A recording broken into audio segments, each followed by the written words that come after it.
Bonjour et bienvenue pour l'histoire d'un nouveau tube.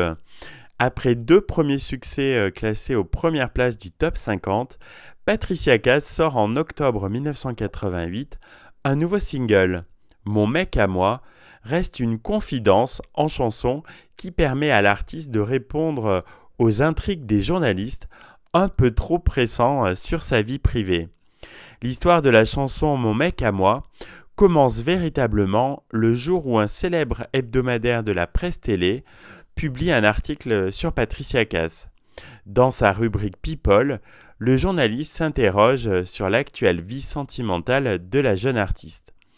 Au cœur du succès de son premier disque, Mademoiselle chante le blues, ses premiers fans se posent également des questions. Un très large public veut connaître la vie amoureuse de cette grande voix. Il est vrai que depuis plusieurs semaines, une question revient sans cesse. Elle a un mec, Patricia Cass. Il n'en faudra pas plus à François Bernheim pour composer une musique et à Didier Barbelivien pour trouver les mots et répondre ainsi en chanson à la question. L'auteur cherche l'inspiration dans les vieux films de Jean Gabin qui à cette époque étaient souvent rediffusés à la télévision tard dans la nuit.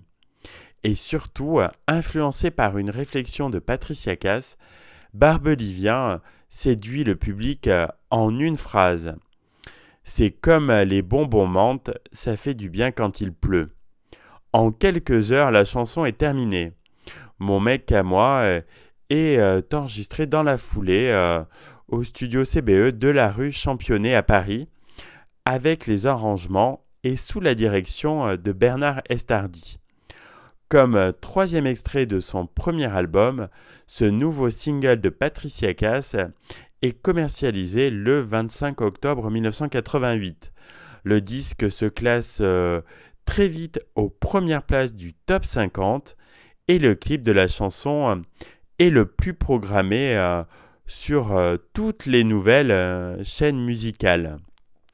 Au total, plus de 430 000 exemplaires de Mon mec à moi se vendent en quelques semaines. C'est finalement sur scène que Patricia Cass donne toute la mesure de son talent lorsqu'elle interprète Mon mec à moi, tant réclamé par un public conquis par tant de confidences.